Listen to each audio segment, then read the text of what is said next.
My name is Martin, this is Sixten, and this is the offices of Rulle.org, who's arranging hosting for activists and climate guests, and this is where we work.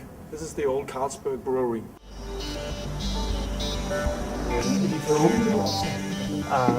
Rulle.org is a network of more than 13,000 artists online, and each year Martin and I arrange a big physical project, festival, and New Life Copenhagen is what we're working with this year. New Life Copenhagen is a housing project and a social experiment. We have been asking the Danes to open up their homes for the people coming, and using this platform to present some artworks and some new ways of thinking about life. We drove this way and then along the lakes here. Yes.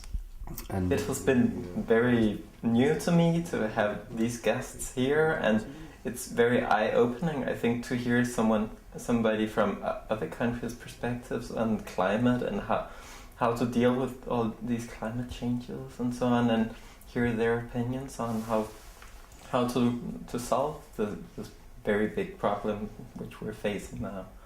It was about 1 year ago that we find out about this great accommodation problem, and we started to run a campaign mainly to, let's say, first of all, investigate the Danish hospitality. And throughout the months, we slowly figured out that there was a lot of people among not only people in Copenhagen, but in the outskirts of Copenhagen, who were interested in telling a different story about Denmark. From the time we came, it was very clear that the family was expecting us. They had put everything in place in terms of accommodation.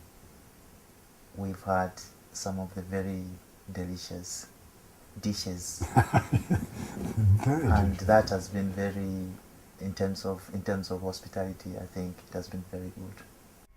Well, I think it is very important for ordinary local residents of Copenhagen to assume ownership of the conference, because really it's such a big event, and rather than just leaving it to the politicians and all the delegates and all the negotiators out in the Bella Center, it's important, I think, that each and every one of us take ownership to it, because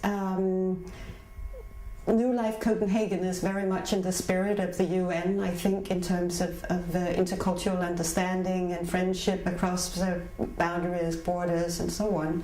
And I don't want to sound arrogant, but it's important not just to leave this to the... We simply cannot afford to leave it to the politicians. We need to show as strong a presence as possible in order to give the negotiators as strong a mandate as possible to get through an ambitious climate deal.